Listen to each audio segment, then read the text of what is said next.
Halo sahabat belajar, bagaimana kabarnya? Semoga sehat selalu ya. Tahukah sahabat belajar, terhitung mulai tahun 2021, ujian nasional tidak diadakan lagi. Lalu, apa pengganti ujian nasional tersebut? Mari kita ikuti penjelasannya. Ayo, sebelum kita lanjut, bagi yang belum subscribe, boleh di-subscribe dulu ya. Terima kasih. Sesuai dengan sosialisasi yang dilaksanakan oleh Kementerian Pendidikan dan Kebudayaan melalui Badan Penelitian dan Pengembangan dan Perbukuan tanggal 16 September 2020, sebagai pengganti ujian nasional akan diadakan asesmen nasional yang terdiri dari yang pertama, asesmen kompetensi minimum atau AKM, yang kedua survei karakter, yang ketiga survei lingkungan belajar. Untuk tahun 2021, ujian nasional diubah menjadi asesmen kompetensi minimum dan survei karakter. Wah, ujian nasional tidak ada lagi ya. Lalu, apa ya tujuan diadakan asesmen tersebut? Tujuan asesmen nasional adalah untuk meningkatkan mutu pendidikan. Dilakukan untuk mengevaluasi kinerja satuan pendidikan atau sekolah dan sekaligus menghasilkan informasi untuk perbaikan kualitas belajar mengajar yang kemudian diharapkan berdampak pada karakter dan kompetensi siswa.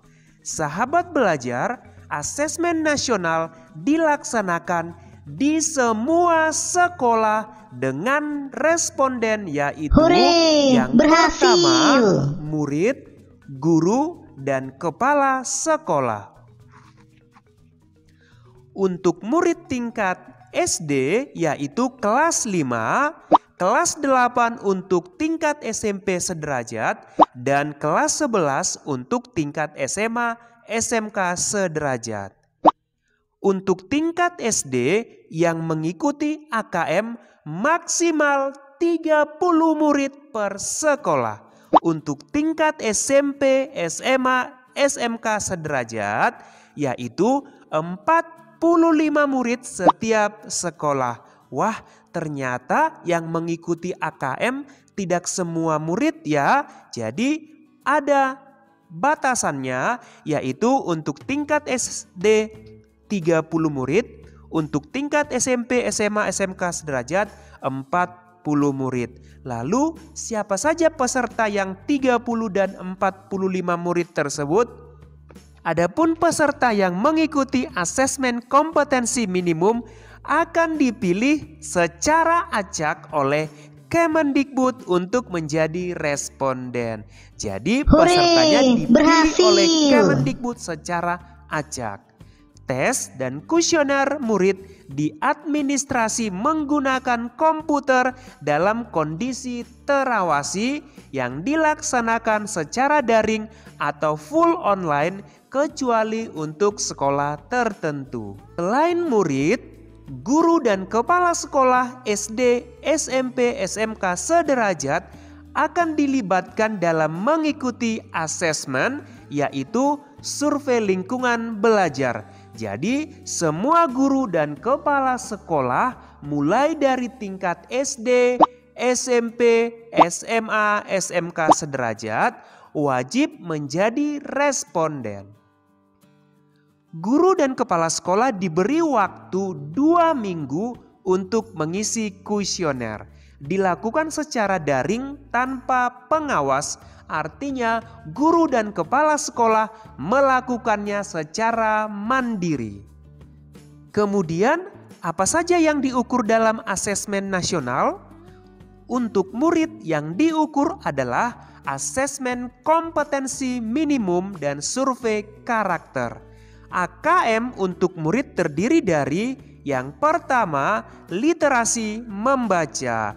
Literasi membaca yaitu mengukur kemampuan untuk memahami, menggunakan, mengevaluasi, merefleksikan berbagai jenis teks untuk menyelesaikan masalah dan mengembangkan kapasitas individu sebagai warga Indonesia dan warga dunia agar dapat berkontribusi secara produktif di masyarakat. Yang kedua adalah numerasi. Numerasi yaitu mengukur kemampuan berpikir menggunakan konsep, prosedur, fakta, dan alat matematika untuk menyelesaikan masalah sehari-hari pada berbagai jenis konteks yang relevan untuk individu sebagai warga negara Indonesia dan warga dunia. Selain AKM, bagi murid akan dilakukan survei karakter, yaitu profil pelajar Pancasila yang meliputi beriman, bertakwa, berakhlak mulia, bernalar kritis, mandiri, kreatif, bergotong royong, dan berkebinekaan global. Adapun rencana pelaksanaan asesmen kompetensi minimum yaitu bulan Maret tahun 2021 untuk tingkat SMP, SMA, SMK sederajat, dan bulan Agustus tahun 2021 untuk tingkat SD sederajat. Dan jika dilaksanakan, maka AKM dilaksanakan selama 2 hari. Berbeda ya dengan ujian nasional yang dilaksanakan 4 hari. Demikian penjelasan singkat mengenai asesmen nasional. Sampai jumpa pada video edukasi selanjutnya. Terima kasih, semoga bermanfaat.